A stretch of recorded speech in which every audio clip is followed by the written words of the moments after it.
Hey there, I'm BreaCheese, and this is my introduction to DPM Guide. I get asked pretty often about tips on how to deal more damage, and I also noticed a lot of common mistakes when I watch other people do their PVM. So I thought it would be a good idea to just put all my thoughts and advice into a video. Now this is really meant to be an introduction into DPM, so for the most part I'll be focusing on using minimal gear, items, and vanilla abilities. Let's get right into it. I've put a list of the different topics and timestamps to them on screen now if you're just wanting to look at a specific section.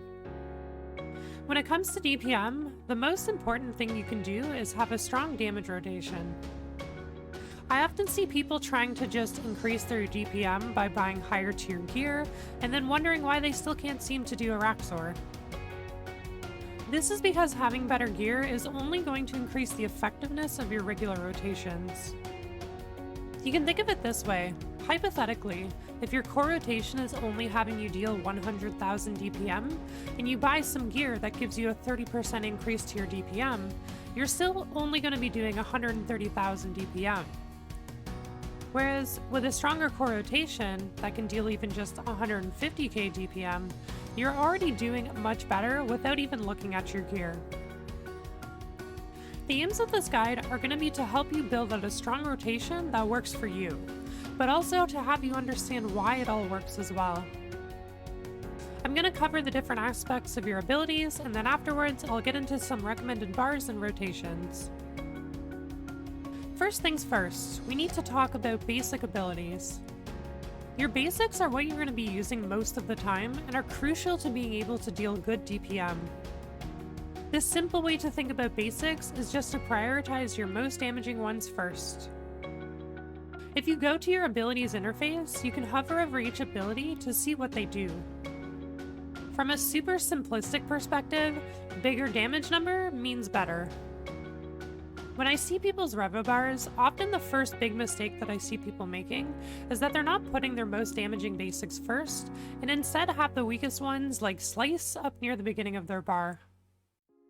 If you take a look at the difference between Slice and one of your best basics with melee, Cleave, you'll see that Cleave's damage does up to 50% more than Slice.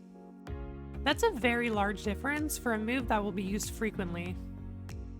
Sometimes certain abilities can have secondary effects that make them more useful than just dealing damage, but again, from a simplistic perspective, bigger number means bigger damage. The next thing I want to talk about is your thresholds. These are abilities that you're able to use at the cost of adrenaline, which is the resource that you build up in this bar here as you use your basic abilities. To use thresholds, you first need to build up at least 50% adrenaline, and then it costs you 15% adrenaline to use the ability. These moves are going to be the powerhouse of your damage, and just like with your basics, you want to prioritize using these by which ones are the strongest. I'd again recommend giving each of your abilities a read so you're aware of what each of them does. The last kind of ability that you have is your ultimates. From an introductory standpoint, we're only going to be focusing on one ultimate for each style. What your ultimate ability does is boost the power of your other moves, making their use the most crucial part of doing good damage. Not using your ultimates is probably the most common mistake I see newer PVMers missing out on, and adding them to your rotation will drastically increase the amount of damage you'll be dealing. The ultimates that you want to worry about are Sunshine for magic, Death Swiftness for ranged, and Berserk for melee. The ranged and magic ones are functionally identical, in which they place an effect on the ground and then increase your ability damage by 50% while standing in the effect. Berserk is a bit different, in which you deal double damage, but you also take 50% more damage. The ranged and mage ultimates do need to be unlocked by completing the World Wakes quest, so having that quest complete is very essential to being able to do good damage. One thing to note here is that the ability damage increase does not apply to bleed damage, and I'll talk more about how that plays into everything later. So with each of the ability types covered, we can now look at what a typical damage rotation will look like. The main thing you'll want to be doing is first building up to your ultimate and then using it. Now that you have your ultimate up and you're dealing more damage, you want to build up to your thresholds as fast as you can so you can start taking full advantage of your damage buff.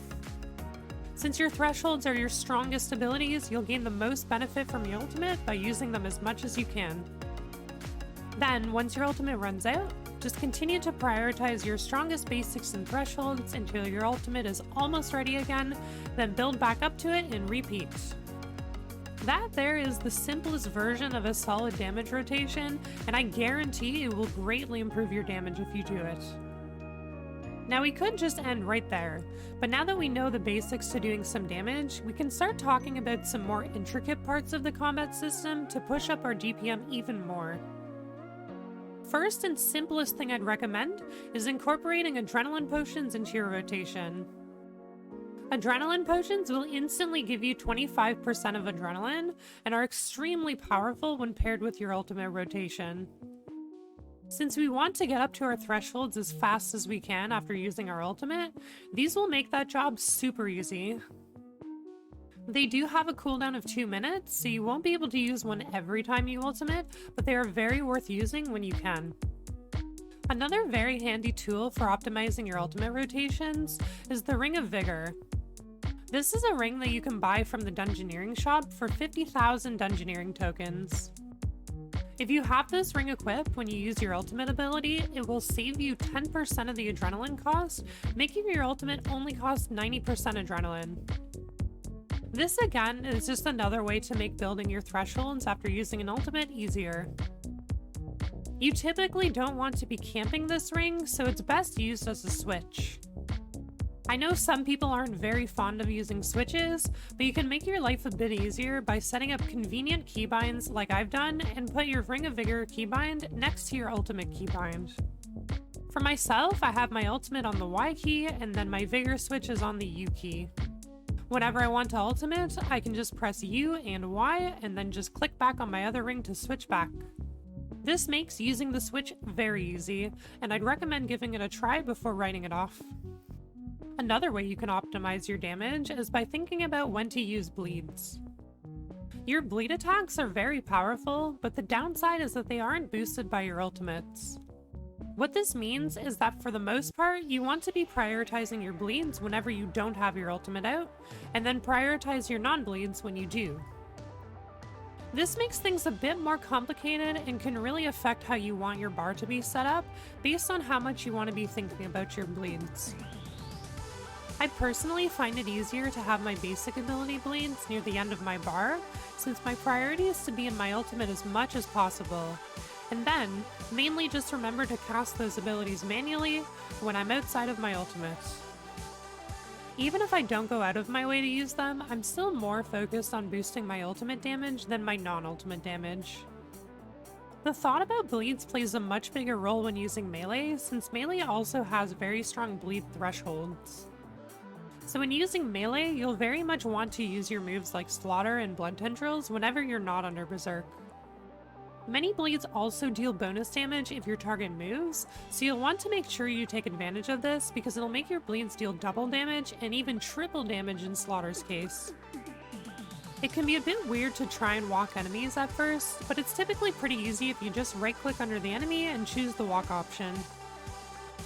If you're feeling comfortable with using the Ring of Vigour switch, there's one more switch I would highly recommend adding to your rotation as well, for both ranged and mage, the Planted Feet switch. This is a perk you can get through Invention that extends the duration of your ultimate by roughly 8 seconds. That may not sound like much, but it will have a drastic effect on your DPM. You can also just do the same trick I was mentioning before for your keybinds and add this one to an easy to press spot. I personally have my Planted Feet switch on the I key, so then when I enter my ultimate, I just press I, then U, then Y, which gives me the Planted Feet and Ring of Vigour effects, and then I can just quickly re-equip my stuff and we're good to go. Again, if that feels like too much, you don't absolutely need to use this, but as far as switches go, these two are the minimum ones you should ideally be using. Now that we've got a basic understanding of how to do a simple damage rotation and why, let's take a look at some bars that might be handy for you. When it comes to using Revolution, I'd very much recommend at least using your thresholds and ultimates manually, since it's very important that you use them effectively. But if you're wanting to use Revo++, you can take the same ideas I've been mentioning and apply them to building your bar. Also, as time goes on, new abilities will be added to the game, and if there's something new that's come out since and isn't on here, just try to use your best judgment using what we've learned to place it where it makes the most sense to you. And in terms of unlocked abilities, the absolute minimum expectations is to have done the World Wakes quest for your ultimates and the Dig Site quest for your tendrils attacks. If you're missing these, I'd suggest going and completing these quests first. First up, we'll take a look at a couple ranged bars.